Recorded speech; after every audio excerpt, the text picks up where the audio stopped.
fam, that's what they call me. Promise that you never be lonely. Be the fam, that's... Yeah. What's good, y'all? It's your girl T Michelle back here with another video. Today, I just wanna put it out there that this is my second time shooting this video. I shot it yesterday, and there wasn't no sound. Not only that, I didn't really care that there wasn't really no sound. Like, I wasn't too mad because I was just like all over the place with this video, with the video yesterday. So I get a free do-over today. But today, y'all, I'm about to hit you with another episode of Let Me Put You On. If you can't tell by the bare face and everything. Trigger warning that this Let Me Put You On episode is going to be about child abuse. So if you are one of those people like myself that see fucking red and go insane when they hear about kids being killed or kids being abused, don't watch this episode. Y'all can just come back and watch another episode that I do or whatever. But this is gonna be a tough episode. So if you're triggered by stuff like that, then don't watch this episode. Alright, y'all, so we're gonna get into it today. But before we even get into it, let me give y'all a little backstory, right? When I was in my early 20s, I was not like thinking about having kids. It wasn't that I didn't want them. It just wasn't on my mind like that. Like, I wasn't really on it like that. You know what I mean?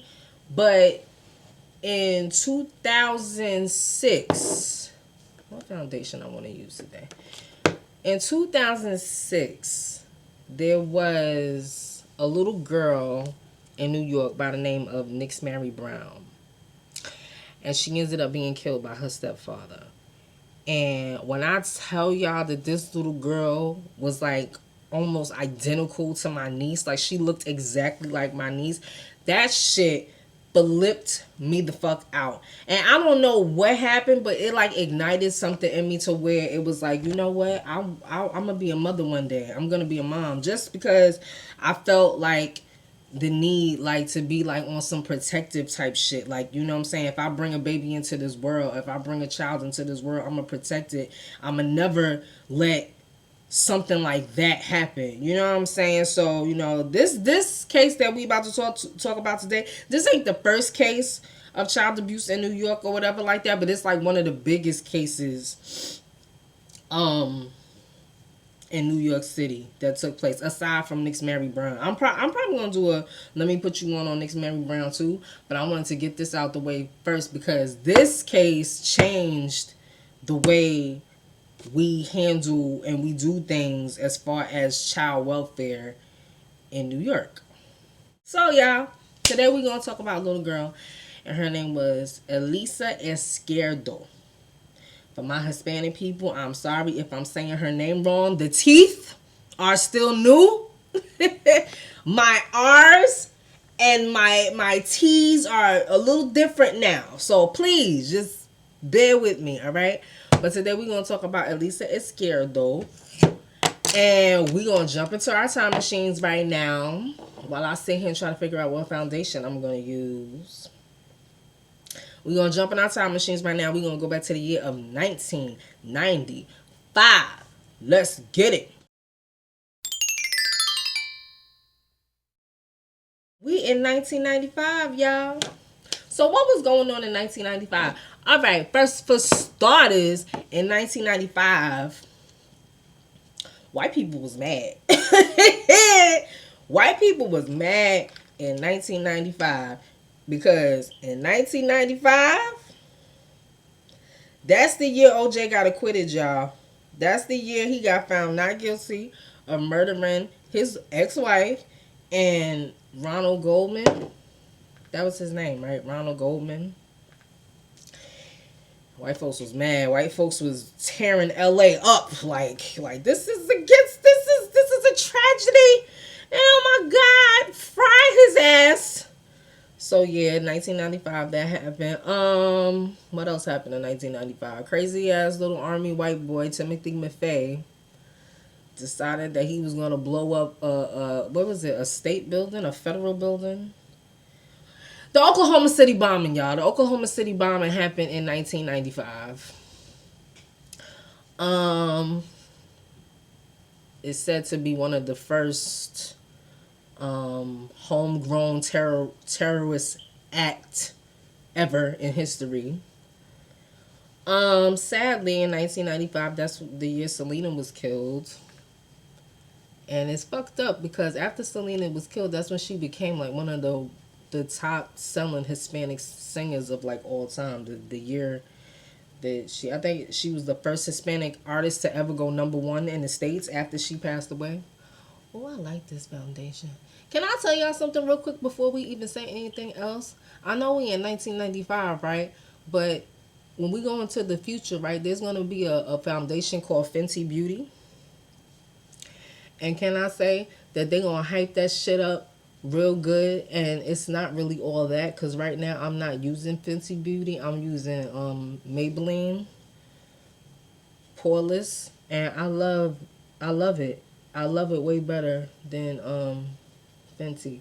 So I just wanted to throw that out there, y'all, just for the future, so that y'all know in the future, you know, you ain't gotta go waste your money and spend a whole bunch of coins to get beat. You know what I mean? Because this will do the trick. But anyway, back to what we was talking about. We in 1995. We ain't supposed to be talking about Fenty Beauty because Fenty Beauty ain't around yet.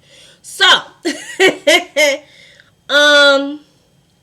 what else happened in 1995? Tupac went to jail in 1995. And can I please just say that Pac was never convicted of rape, please, because there's a lot of people saying that he was a rapist. You know what I'm saying? A lot of people, you know, after his death was calling him a rapist. Pac was never convicted of rape.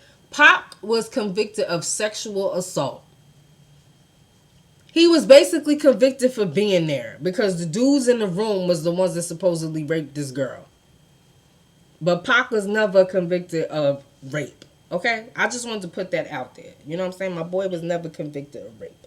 So there's no reason to be calling him a rapist, you fuckers. But what else happened in 1995? He also dropped Me Against the World in 1995, and that shit hit #1 with a fucking bullet. Motherfuckers couldn't believe it because the nigga was locked up. It was like, yo, how you go #1 and you want the top of the Billboard charts and you locked up right now? But that's what happened. What else happened? My boys Mobb Deep, Queensbridge, stand up, where you at? My boys Mobb Deep released their first album, The Infamous. Yo, that album is still in heavy rotation on my iTunes, y'all. For real. Rest in peace, Prodigy. Bone Thugs and Harmony dropped their first album in 1995. Yo, am I the only one that feels like Bone Thugs and Harmony need to be inducted into the Rock and Roll Hall of Fame? Like these dudes are so slept on. It's not even funny. Like, it's really not funny. And I think we should do something about that when we get back to 2021. I think they should be put into the Rock and Roll Hall of Fame. But unfortunately, the same year that they album dropped and hit #1 too, is the same year that their mentor Eazy-E passed away of AIDS and shedded some light in the hip hop culture on AIDS. Because before then, y'all, I told y'all when I did my Ryan White, Let Me Put You On, there was a stigma surrounding AIDS and the thought that you can only catch it if you was gay. So this kind of put the spotlight on AIDS and hip hop. So we not here to talk about that today, though. Today we gonna talk about a little girl named Elisa Izquierdo. Elisa was born in Brooklyn at Woodhull Hospital, February 11th, 1989.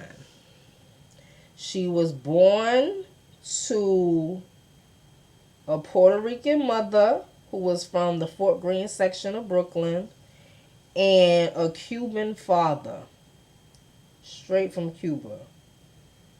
Now, her father and her mother met at a shelter.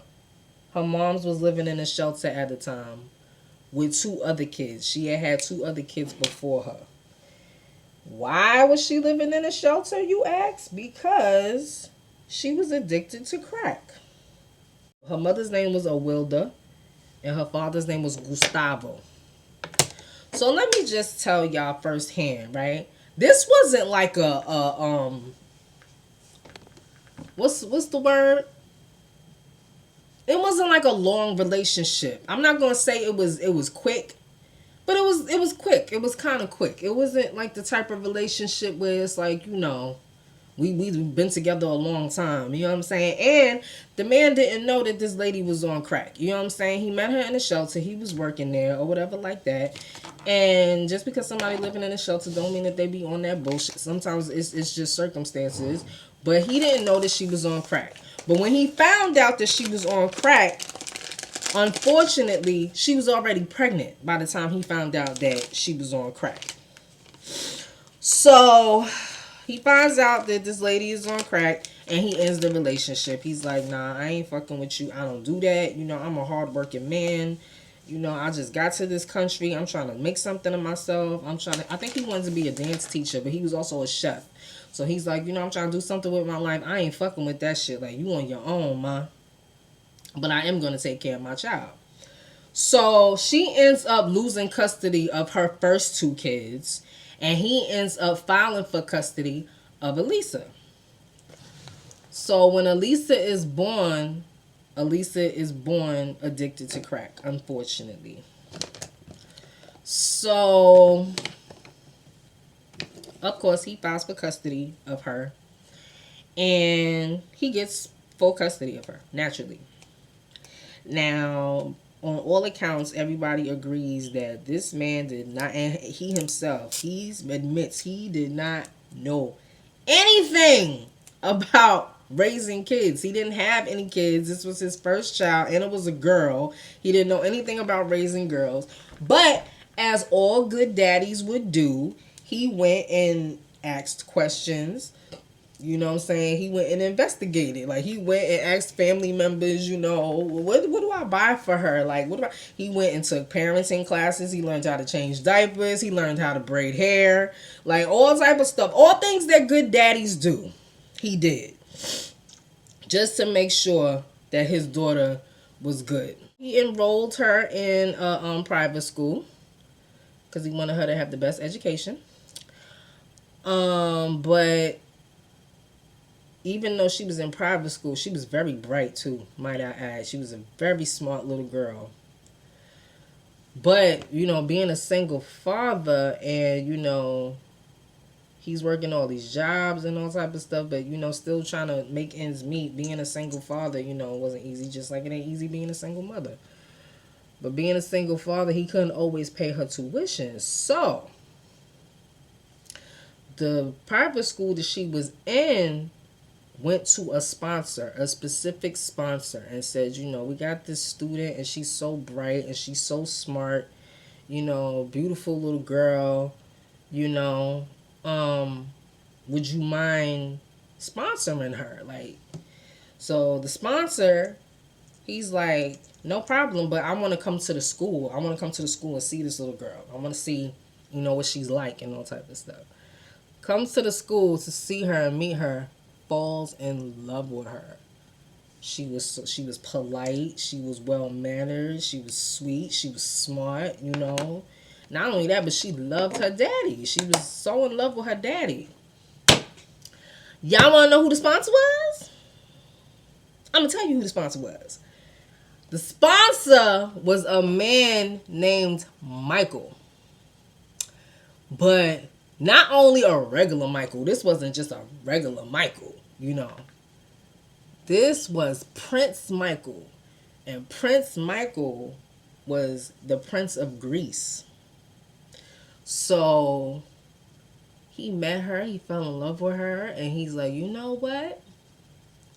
This little girl deserves a chance. I'm going to pay for not only her tuition here, but I'm going to pay her tuition for any school she goes to up until she goes to college. right up to high school. We're going to talk about college when she get there. But I'm going to pay her tuition from now, which was preschool. She was in preschool when they met. Preschool all the way to high school. Done! Set! Match! So she was good. She was set as far as school. But during this time that all of this was happening, AWILDA had decided that she wanted the rights to her daughter back. So she went to the court and she ended up getting in touch with these people that help, I guess, people that have lost custody of their kids due to drug addiction and all type of shit. You know, people that have lost custody of their kids, you know, they help them get their kids back. So she went to what I forgot what it's called. It was a family service basically. Like for social services, she went to them and she said, yeah, I want to see my daughter and all type of stuff like that. And by this time, she was married. She got remarried to a dude named Carlos. And she got pregnant for Carlos. So she went to these people and she's like, oh, I'm off crack now. Look, I'm married. Look, I'm pregnant. You know, I want to see my daughter. I want to be around my daughter. So they went to court or whatever. And at first, Gustavo was like, all right, well, if she off that shit, you know, I ain't got no problem with her seeing our daughter. You know what I'm saying? As long as she's off that shit. I don't got no problem with it. So the courts granted her unsupervised visits every second weekend of the month. So Elisa starts going to visit her mom and do visits with her mom. But it was reported by her oldest siblings, the two older ones that she had, that during these visits, she would beat her. Like, she would abuse her. Every time she came home from these visits, she had bruises. Like, she had bruises out of nowhere. So, of course, her father is like, why every time my child come home, she got a new bruise on her body or whatever like that? And in school, it was the same thing. She would come to school and they would see bruises. She would act different. She would act strange. Like, she was withdrawn. She wasn't, you know, happy like she usually was. And it was always after she would come back from visiting her mom. One incident happened where Gustavo was giving her a bath one night and he noticed that she also had bruising around her genital area. So that was it. He's like, hell fucking no. Now, not only are you, like, abusing my kid, but now you touching her too? Like, so you letting somebody touch her? Oh, hell no. He went right to the court. He's like, yo, in these visits, I don't want my daughter around this lady. Like, nah, in these visits. You know what the courts did? The courts said, well, how about if we just ask her to not hit the child? Why don't we, like, let's continue the visits, but let's say to her, all right, we're gonna continue the visits, but you can't hit her no more. So she's like, okay, I won't hit her no more. You know, I don't really hit her. I discipline her, but you know, I don't hit her. I just discipline her, but I won't hit her. Okay, and the visits continued. It's been said by her family members, by neighbors, by people that were there and around when all this was going on. It's been said that she went and was telling people that Elisa was possessed by the devil. That her father had taught her how to do voodoo. That her father had her under a spell. And the only way that she could break this spell was to beat the shit out of this child. To burn her. To hit her with all types of objects, to do all type of stuff like that. And it kept going on, y'all. She kept doing this. This continued to happen. This continued to go on. Elisa started coming to school, you know, with even more bruises, and not only that, but then she started bedwetting. She started not being able to control her bowels. She started wetting the bed. She started having accidents in class, like, You know what I mean? And then her hair, she started ripping out her hair. Like, all type of stuff happened. Like, it was clear, y'all. It was so clear to everybody that was there that this kid is being abused. And it's clearly not by her father, because her father is the one coming to the courts like, listen, stop allowing my child to go over there. Stop making me send my child over there, because I know what's going on. And I'm trying to tell y'all that this is what's going on. Nope. The courts didn't do nothing. And every time somebody called social services, every time one of her teachers called social services and said, okay, she came to school with a black eye. You know what I'm saying? And it was like, okay, we're going to go check. And honestly, y'all, I don't think that they checked. Honestly, I don't think that anybody went and did the little surprise visits. I don't think so.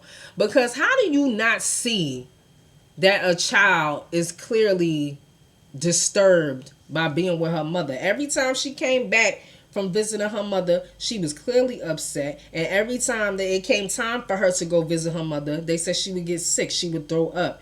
And she would say that she didn't want to go back over there, that she didn't want to go and see her mother. Gustavo had enough. He's like, listen, before I kill this bitch, and before I kill her husband, I'm going to just take my daughter and leave. So that was his plan. His plan was, you know what, fuck this shit.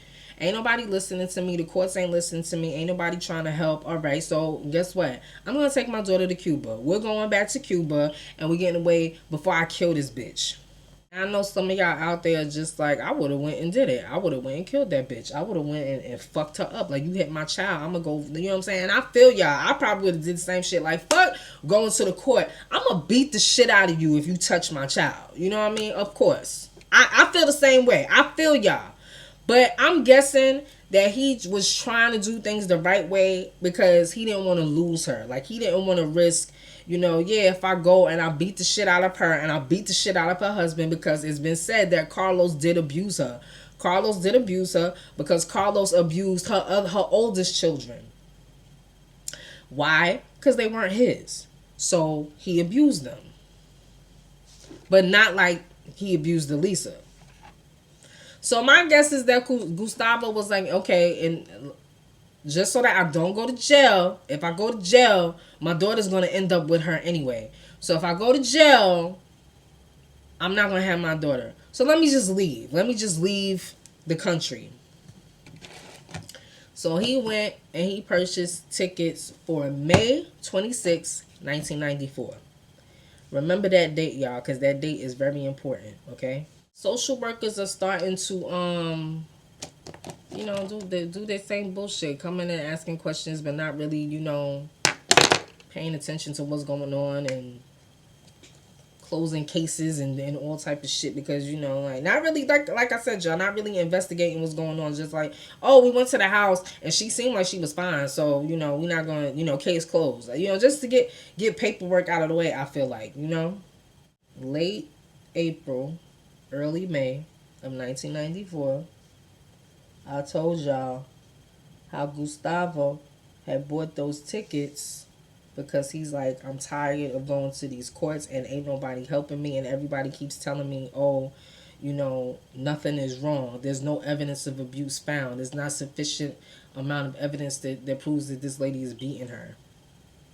Even though this child got sores and black eyes and all type of shit and chunks of hair missing, but there's not enough evidence that this is what's going on. So late April, early May, Gustavo gets sick. He gets sick. And he goes to the hospital on what everybody initially thought was a respiratory infection. Like, okay, he got a respiratory infection. But it wasn't a respiratory infection, y'all. The man ended up having lung cancer. And I'm guessing that, you know, with all this going on, the man was sick the entire time that all of this was going on, but he was fighting for his daughter. You know what I'm saying? He was fighting to save his daughter. And not really taking care of himself and really putting all the effort into his daughter, which any good parent should do. You know what I'm saying? But it ended up being a progressive and aggressive type of lung cancer. And Gustavo ended up passing away. And guess what day he passed away, y'all? Yep, May 26, 1994. The same day he booked the tickets to leave is the same day he ended up passing away. So now, Elisa doesn't have her daddy. Her daddy is gone. And her mother, AWILDA, is like, okay, this motherfucker is dead. So now I don't got nobody to tell me what to do. I ain't got nobody to take me to court and all this type of shit. I don't got nobody to answer to. That's my child. So I'm going to go to the court and apply for full custody. Gustavo's cousin is like, hell no, bitch. No, you not. You can apply for whatever fuck you want. But guess what? I'm going to apply too, because you ain't taking that little girl home. But there was a problem, y'all. Gustavo's cousin did not have representation. Now, please tell me. I don't know how this happened, because AWILDA had representation. She had a legal aid. And y'all know what a legal aid is. That's when you ain't got no money and you go to the court and you like, listen, I ain't got no money for no lawyer. And they give you a lawyer. You know what I'm saying? I don't think that you got to pay them unless you win. But for some reason, I don't know why Gustavo's cousin didn't, have representation, why she couldn't get a legal aid. I have no idea, y'all. It doesn't even say why. But she ain't had no representation, so she just, she was unprepared. You know what I'm saying? She went in there and did the best that she could, but she was basically unprepared. She went in there with letters from her teachers. She went in there with letters from the principal. She went in there with letters from relatives, both Gustavo's relatives and AWILDA's relatives, saying that she thought that this child was possessed, that she said that this child was possessed by the devil, and the only way that she could get the devil out was to beat her. She went and she even got a letter from the prince of Greece, and said that this child belongs with her father's side of the family. She's clearly being abused by her mother. Should be simple, right? It should be simple. You got all this evidence. You the judge. You got all this evidence. Judge Phoebe Greenbaum. You are the fucking scum of the earth. Y'all want to know why I'm calling this lady the scum of the earth? Because she went and looked at all of this evidence, read all these letters, and you know what she said? Send her to her mother. A child belongs with her mother. Even though the mother is beating the shit out of her. No. By law, a child belongs with her mother. Everybody is flabbergasted. Like, what the fuck do you mean? What? No, send her to her mother. By law, children belong with their mother. Under no circumstances should a child be taken away from her mother. Yeah, she's on crack, because by this time AWILDA has started using crack again. And by this time, she now has 6 kids, because she had 2. She had 2 before Elisa. Then she had Elisa. Then when she tried to give Elisa back, she was pregnant for Carlos. And then she gave Carlos 2 other kids. So by this time, she has 6 kids. And she was addicted to crack. She ain't had no phone. Her phone got cut off. You know what I'm saying? She was living in the projects. Like, all type of shit that just would make you be like, yeah, this is not a suitable home. But this judge said, nah, send her back. Send her to her mother, because the child belongs with her mother. She got custody of Elisa, and she took Elisa out of her private school. She took her out of her private school and enrolled her into PS 126, which is a public school. And the beatings and the abuse continued, of course. The child was getting abused not only by her mother, but she was also getting abused by her stepfather. Now that she's in public school, same thing. She coming to school, having accidents. She's using the bathroom on herself. She's pulling out her hair. Chunks of her hair are missing. She's coming to school with bruises. She's coming to school with bite marks. She's coming to school with all type of cuts and bruises. So now her public school is reporting. Now her public school is calling social services. Like, something's not right. And she was missing school, y'all. She was missing a lot of school. So like I said, now her public school is like, something's not right. So there you go. Again. And do little pop-up visits. These little fake-ass pop-up visits. No evidence found. Case closed. We went to the house and, you know, we saw her playing and she looked so happy and da-da-da-da-da-da-da-da. And not only that, but AWILDA was telling them how Elisa wanted to be there. Elisa wanted to be with her mom. She didn't want to be no place else. That she would say that she didn't want to be with nobody else but her mommy. Even though when they interviewed her, she said, no, I don't want to be with my mommy. My mommy hits me. My mommy beats me. When she got full custody, the abuse got amplified. It wasn't even just like hitting her. You know what I mean? It wasn't even just hitting her. And I'm about to tell y'all some of the things that she did. So brace yourselves, because this shit, I've never in my life heard of no shit like this before. Some fuck shit. She would punch her. She would kick her. She would burn her. She would penetrate her with objects, both anally and vaginally. She wasn't allowed to use the bathroom. She was confined to one bedroom, and the bedroom didn't have anything in it. You know, like I said, she couldn't use the bathroom. She wasn't allowed to use the bathroom. She was allowed to use a pot. She gave her a pot. Like a fucking dog, like a fucking animal. She was allowed to use a pot. She had to piss and shit in a pot. Not only that, but she also had to eat out of that pot.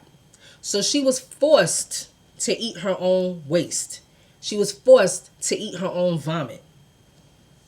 Yes, y'all. Yes, this is what this lady did. Not only that, there were times where this lady would come and flip this 6-year-old upside down. Y'all see the pictures how Elisa had very long, beautiful brown hair. But by this time, you know, she had chopped half of the shit off. And, you know, some kids do it. You know how some kids like pick at their skin. And some kids do, you know what I'm saying? And some kids do have, you know, that anxiety thing where they do pull their hair out. Especially if they're going through something and they're upset about something. But there were times that this lady would come. And just because she felt like it, flip her upside down and use her head as a mop. Mop the floor with this child's hair. This is not allegedly, y'all. This is stuff that was seen by her oldest children. Her oldest children testified that this is what their mother would do to Elisa. Not only that, but she also had the fucking good-for-nothing husband that used to do the same types of things. So in November of 1995, I ain't even gonna say November of 1995. We're gonna go back to 1992. 1992, AWILDA and Carlos get into an argument in the apartment because he thinks that she's talking to other niggas behind his back. Just to show you how crazy this motherfucker is, you know what I'm saying? He thinks that she's talking to other niggas behind his back. So he decides, I'm gonna stab this bitch. And he stabs her like 17 times.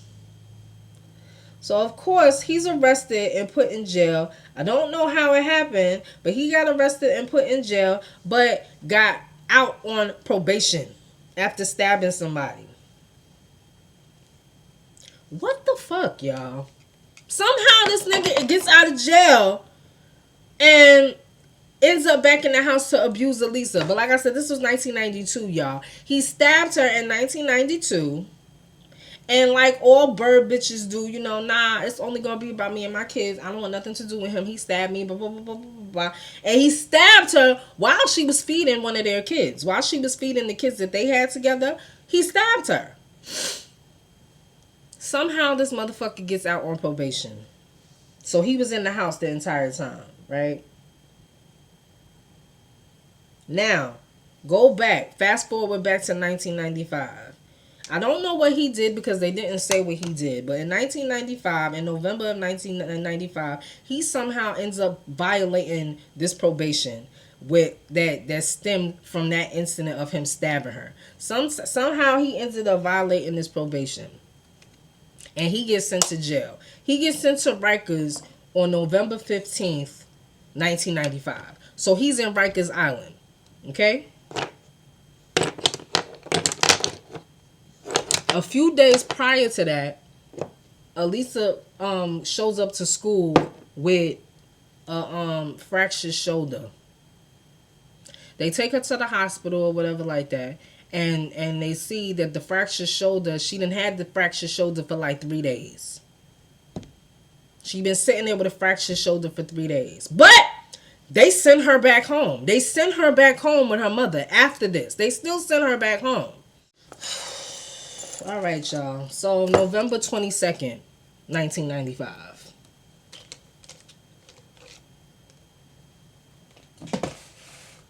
AWILDA calls one of the neighbors that live in the building. She calls the neighbors and she's like, I don't know what's going on with my daughter. I don't know what's going on with Elisa. She's laying in the bed like a retard. This is her word, y'all, not mine. This is exactly what she said. I don't know what's going on with her, but she's laying in the bed like a retard. I'm trying to feed her. She's not eating. I'm talking to her. She's not answering me. She's just laying in the bed like a retard. So the neighbor comes and sees Elisa. She's like, bitch, what the fuck are you doing? You need to call the ambulance. You need to, like, something is clearly not right. You need to find out what's going on. You're not going to call the cops? You're not going to call the ambulance? Nah, I need to finish making dinner for the rest of my kids, and then I'll see about her. So the neighbor is like, what the fuck is wrong with you? Your daughter is laying here, and she was cold, y'all. She was cold. She was thin because she wasn't eating. Bruises all over. You know what I'm saying? And you talking about you gonna go feed your other kids, and then you'll see what's going on with her. So the neighbor is like, no, you need to call the cops. Like, no, I'm gonna go feed the other kids, and then, you know, I'll see what's going on. So the neighbor is like, what the fuck is wrong with you? Why won't you call the cops? She's like, because if the cops come and see her like that, they're going to automatically think that I did something to her. Bitch, clearly you did. Yes. Like, she's like, what do you mean? She's like, if I call the cops, they're going to think that I did something to her. So she didn't call the cops, y'all. She didn't call the cops. She sat there. She fed her other kids. She cooked a full meal for these kids, y'all. She went and she fed her other kids. She drank and went to bed. The next morning is when she called the cops. The cops come and they see Elisa. They take Elisa to the hospital. Elisa is pronounced dead at the hospital. Or whatever. Severe head trauma. You know. When the cops come, this bitch runs up to the roof and tries to commit suicide.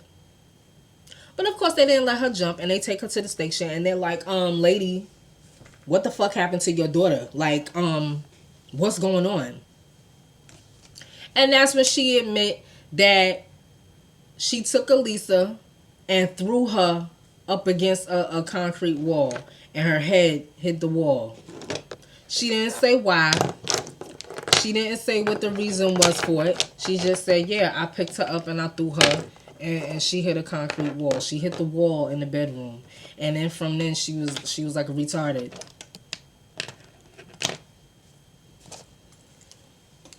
The cops were like, this is like the worst case of child abuse I've ever seen. I've never seen a child with this much trauma to her body. She had broken ribs, y'all. She had fractured one of her fingers was broken and sticking out of her skin, and this bitch had wrapped it up with a band-aid. Like, stupid, crazy shit. Like, shit that you just, like, no mother should do. You know? But like I said, broken ribs. She had a fractured skull. She died from hematoma. Like I said, she died from hematoma. You know?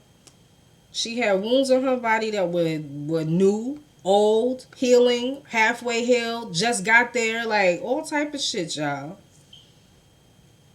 Initially, that's what she said, that she's the one that threw her up against the wall and her head hit the wall, and that's how she ended up in the state that she was in. Initially, that's what she said.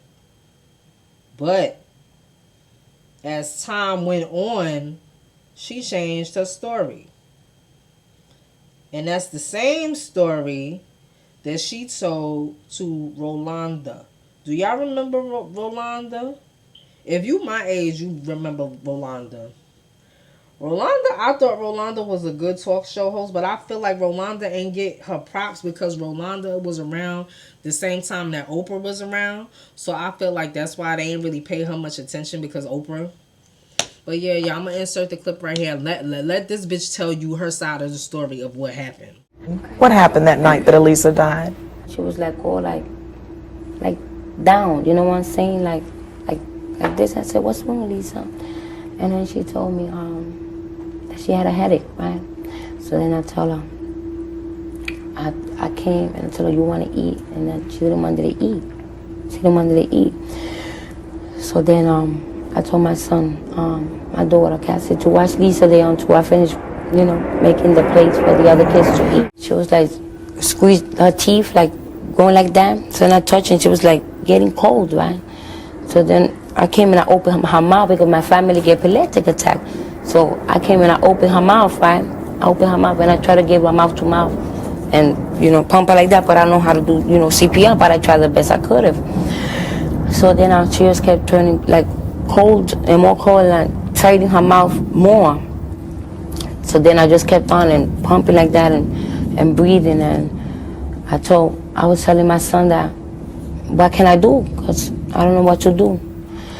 And then I kept, you know, holding her and everything and just keep breathing inside her. I picked her up, I shaked her, everything, and nothing. So then I kept on, and then, you know, water was coming like out her mouth. When I would have pumped her like that, like water would have come out. So then I put my hand like that in her hand. I didn't feel nothing. I put my ear in her heart, and her heart wasn't beeping no more. And I told my son that she died. And then there, I just panicked. And then I came and I covered her up with the blankets and the quilts and everything, and I just kept drinking and saying she was gonna come back alive, and she never did. Then the night I cooked and everything. Then the night came, and then I cooked? Yeah, I cooked and everything for the kids. Mm-hmm. And then the night came and nothing. And then I still sleeping well. I slept well in the bed. Telling her she was gonna come back alive, and she never did. So for 2 days the baby lay there dead? No, she died. It was 2 days later. The 22. She had the 22. Then the next day I called the police. You called the police. Why didn't you call for help when the baby was in a situation where you were trying to give mouth-to-mouth resuscitation? I just find it so odd that a mother would get up and cook and not call for help. You know, like I got scared and I said, oh my God, now she's dead. Now I'm going to go to jail. Why would you go to jail if you didn't kill her? But that's the way they were going to say that I did it. You ever just like sit and you just know when somebody lying and it just make you mad, because it's just like, you really fucking insulting my intelligence. Like, bitch, it's clear that you lying. It's clear that you are lying. Because you in jail. You not high right now. Because you can't use drugs in jail. So you not high. You clearly saying and you talking this shit. Knowing damn well that nothing that you saying is making sense. It's clear, y'all. Y'all can look. You can look at her and tell that she's lying. That she's full of shit. Okay? Anyway, they arrest her. And she went to jail. And she's charged with not first degree but second degree murder. Because according to her what's them people? Her lawyer. According to her lawyer or whatever like that, if she pleaded guilty to first degree, then there was no possibility for parole. So she pleaded guilty to second degree so that she could have a possibility for parole. So they go to trial, and then she starts saying when they go to trial, when they start When the trial starts, she starts saying that she didn't do it. That Carlos did it. Or Lopez, as she calls him, Lopez. I didn't do it. Lopez did it. Lopez hit her. I didn't hit her. Lopez hit her. So everybody's like, how could Lopez hit her and Lopez was in jail? So what are you talking about, lady? She's like, no, Lopez hit her. Lopez is the one that hit her and killed her. I didn't kill her. I was there, but I didn't kill her. Anyway, y'all, the stupid bitch got found guilty of the second degree murder, and she got sentenced to 15 years to life. So we gonna go back now, y'all. We gonna go back to, oh my god, y'all, reading this story and telling it is just making my fucking skin crawl. But we gonna go back to 2021 right now, y'all. Let's go. Yeah, y'all. We back in 2021. So, you know, Elisa, unfortunately, you know, her mother was all that she basically had left in this world. And, you know, she didn't really have her dad's relatives and all type of stuff. All she had was like her mom. So when her mom killed her and then her mom got sent to jail, she basically sat in the mortuary for a while. You know, nobody claimed her. So I think that her dad's cousin came and claimed her. But you know, the family really didn't have no money. So the people that lived in her mom's building, the same people that testified to knowing that this little girl was being abused. Like, it wasn't even a question. These people knew. These people heard it. A lot of them testified that they heard it. That they would hear her screaming down the hall saying, "Mommy, no. Mommy, please. Mommy, I'm sorry." You know, a lot of them testified to hearing it and admit they didn't do anything. Because they just believed, oh, she's being disciplined. So a lot of them didn't call and a lot of them didn't do anything. But those same people got together and put their money together and paid for her funeral. Bought her a casket. Bought her a pretty little white dress, you know. And she had a Barbie doll that her father gave her. That she used to walk around with this Barbie doll all the time. And she used to tell people that the Barbie doll was her father. You know what I'm saying? She would tell people, I don't have my daddy anymore, so this is my daddy. My daddy gave this to me. So they put that in the casket with her and everything, you know. And the governor Pataki was governor at the time. Pataki came and Giuliani came and all type of stuff. But the community as a whole, everybody was like, why the fuck did something like this happen to this little girl when it was clear that she was being abused? Why was she sent back to her mom so many times when it was clear that she was being abused? How could something like this happen? So, of course, the child welfare system was called into question. Now, let me tell y'all, when I was a kid, it wasn't called CPS. You know, when I was a kid. When I was a kid growing up, it wasn't called CPS. It was called BCW. It was called BCW. It wasn't until after Elisa got killed that they changed the whole system and changed the way they do things. I think Giuliani hired more people. You know what I'm saying? There was a lot of people. There wasn't a lot of staff at the time. He hired more people to go and become social workers and actually go and investigate these types of cases and all type of stuff like that. But y'all, the damage was done. The damage was done.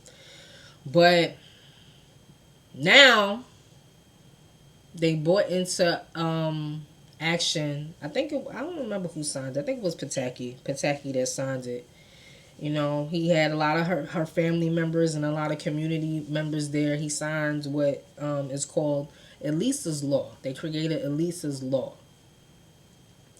And Elisa's Law basically says, okay, if you have a child that's being abused and you're the social worker assigned to that case, and something happens to that child, guess what? It's going to be public knowledge that you were the social worker for that case. Before, everything was like shut. Like, you know what I'm saying? Nobody knew anything, especially the public. If something was to happen, the public didn't know anything. You know what I'm saying? It was like, I guess, need to know basis, as they call it, or whatever like that. But back then, before her death, you know, you didn't know these things. But now, with Elisa's law, if you're a social worker and something happens to somebody in your case, a child in your case, guess what? Your name is going to be released to the public. Where you live is going to be released to the public. Your track record, where you worked, you know, the things that you did in this case, all type of stuff. Your boss, all that is going to be released to public, where the public is going to know it was you. It wasn't nobody else. It was you. So y'all see how in the Gabriel Fernandez case, where all those social workers, I don't think none of them got charged. I think they all got dismissed. But you see how in Gabriel's case, y'all see how y'all seen all them social workers, you seen their faces, you know their names, all that stuff. They was brought up on charges and all type of stuff. Yeah, that's why. Because now there's Elisa's law, you know. That stupid ass judge that I told y'all about, Judge Phoebe, whatever like that. You know, after Elisa passed away, and they asked her, how could you grant custody to her mom when it was clear that her mom was abusing her, and you had somebody that wanted to take her. You had somebody who had a job. You had somebody who clearly wasn't on drugs and didn't have no history of drugs. She was a family member. You had somebody willing to take her. How could you grant custody to her mom? You know what this bitch said? I was just following procedure. I was just following the law. And according to the law, you know, a child goes with her mother. She didn't have no remorse. She didn't have no remorse. You know, she was sad. She was sorry for what had happened, but she defended her actions 100%. Defended her actions and said, you know, well, I was just following the law. I was just following the law. And the bench went on to sit on the bench for however many years, and then the stupid hoe retired. Yeah, y'all, that's basically the end of the story. Like, comment, and subscribe if you like this video, y'all. Please, y'all. Listen, I'm not saying this to judge nobody or nothing like that. But I don't have any kids, y'all. But let me just say this. One of the reasons why I don't have any kids is because I don't want a baby father. You know what I'm saying? I'm not holding nothing against, because I know for a fact that when you get into a relationship with somebody, you have kids with somebody, or like that, some of y'all, I'm not going to say all of y'all, because some of y'all be willy-nilly with your shit. You know what I'm saying? You know damn well that you don't know this person, and you don't know nothing about this person, but you want to hold on to them for whatever reason. A lot of women do that. But I'm not judging y'all, but one of the reasons why I ain't got no kids is because I don't want a baby father. And if by some way I end up with a baby father, it's got to be somebody that I'm positive is going to take care of my kids in the event that something happens to me. You know what I'm saying? It got to be somebody that I know, you know, even if we ain't good, our kids are going to be good. And I have yet to meet somebody like that. And I have yet to meet somebody that let alone don't get on my fucking nerves after 6 months. So I'm just going to say this to y'all. Be 100% careful about who you have kids with. I'm not saying that this man, like I said, this man did not know that this lady was on drugs and all type of stuff. But please, y'all, be mindful of who you create offspring with. Because motherfuckers out here is crazy. And it don't even have to be who you create offspring with. This child was abused by her stepfather too. And mainly because she was not his. So please be mindful of who is around your kids. And who your kids are going to. Who your ex got around your kids. Ask questions. That's yours. You know what I'm saying? That is yours.